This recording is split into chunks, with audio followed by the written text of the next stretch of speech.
तो hello guys, welcome to my YouTube channel. तो आज हम देखेंगे ओबीजीवाई का introductory part, obstetric and gynaecology. उसमें सबसे पहले हम देखेंगे मिडवाइफरी नर्सिंग। मिडवाइफरी का मीनिंग क्या होता है। मिड मतलब विथ मतलब साथ रहना, और वाइफ मतलब फीमेल। जो फीमेल पेशेंट के साथ रहती है प्रेगनेंसी में उसको बोलते हैं मिडवाइफरी। उसमें डेफिनेशन है, it is a professional It is a professional and practice to assist the woman during childbirth और during pregnancy। उसको बोलते हैं midwifery। ये क्या है, it is a profession and practice to assist the women during the child birth. मतलब जो pregnant women होती है उसको चाइल्ड बर्थ और प्रेगनेंसी के टाइम में असिस्ट करना, उसको बोलते हैं मिडवाइफरी। तो उसके बाद हम अगली टर्मिनोलॉजी देखते हैं, obstetric and gynecology। obstetric study of pregnancy and pregnancy related problem, उसको बोलते हैं ऑब्स्टेट्रिक्स। मतलब प्रेगनेंसी और प्रेगनेंसी रिलेटेड प्रॉब्लम को स्टडी करना को ऑब्स्टेट्रिक बोलते हैं। उसके बाद होता है gynaecology, study of female reproductive system and its related problem, उसको बोलते हैं गायनेकोलॉजी। Got it. पहले हमने देखा midwifery, it is related to pregnant women and during pregnancy assist करना। उसको बोलते हैं obstetric, it is a study of pregnancy and pregnancy problem. Gynaecology, it is a study of female reproductive system and it's problem. तो उसके बाद अगला होता है एंड्रोलॉजी। एंड्रोलॉजी, हमने गायनेकोलॉजी देखा ना फीमेल के रिलेटेड, अभी एंड्रोलॉजी मेल के रिलेटेड। जो गायनेकोलॉजी हमने देखा उसमें उसमें क्या होता था, फीमेल की reproductive system and its related problem हम देखते थे। फिर एंड्रोलॉजी में मेल रिप्रोडक्टिव सिस्टम के स्टडी करेंगे और उसके रिलेटेड प्रॉब्लम हम देखेंगे, उसको बोलते हैं एंड्रोलॉजी। उसके बाद कुछ बेसिक कॉन्सेप्ट है मेल और फीमेल के रिलेटेड। तो हम देखते हैं mainly primary sex organ, female में ओवरी होता है, मेल में टेस्टिस होता है। उसके बाद गोनेड्स, गोनेड्स मतलब जो गमेट प्रोड्यूस करते हैं, उसको ग्लैंड भी बोल सकते हैं, ओवरी और टेस्टिस। एक बहुत कंफ्यूजिंग है गोनेड्स और गमेट में।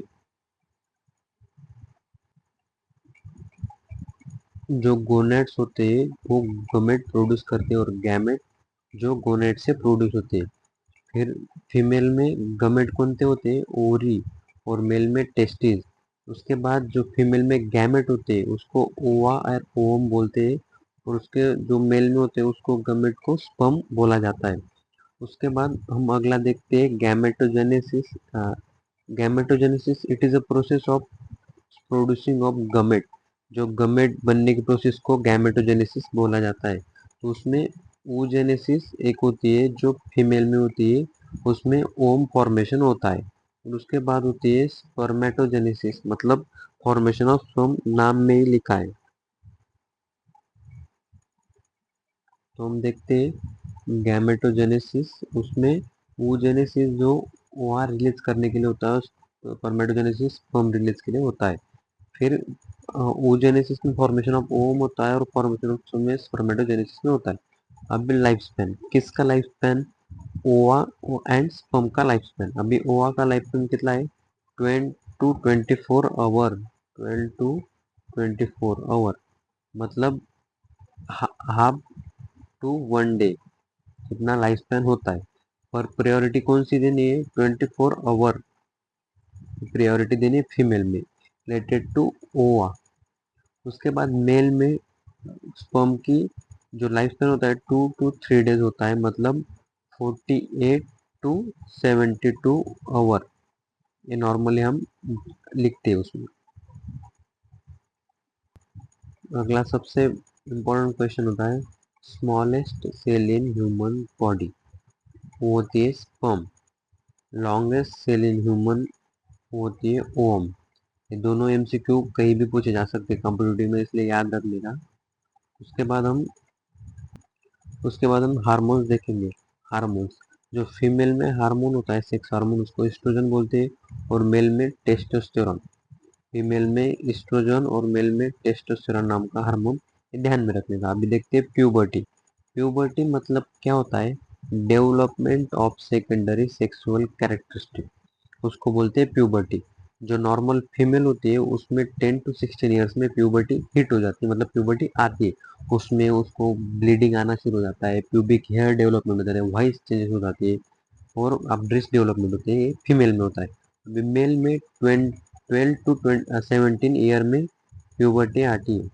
तो मेल में क्या होता है, स्पर्म मतलब स्पर्म प्रोडक्शन चालू हो जाता है, उसमें प्यूबिक हेयर डेवलप हो जाते हैं, एक्सेट्रा एक्सेट्रा। और उसमें अभी इम्पोर्टेंट क्वेश्चन है, फर्स्ट साइन ऑफ प्यूबर्टी। उसमें जो फीमेल में होते हैं ब्रेस्ट डेवलपमेंट, ये फर्स्ट साइन होता है प्यूबर्टी का। और मेल में टेस्टिस डेवलपमेंट, ये फर्स्ट साइन होता है प्यूबर्टी का। और जो ब्रेस्ट डेवलपमेंट है उसको बोलते हैं थेलारचे, और टेस्टिस डेवलपमेंट है उसको बोलते हैं गोनाडार्चे। ये दो इम्पोर्टेंट कॉन्सेप्ट है, याद। तो हम अभी देखते हैं आगे। सिर्फ दो मेन कॉन्सेप्ट बचे उसमें, बेसिक कॉन्सेप्ट में।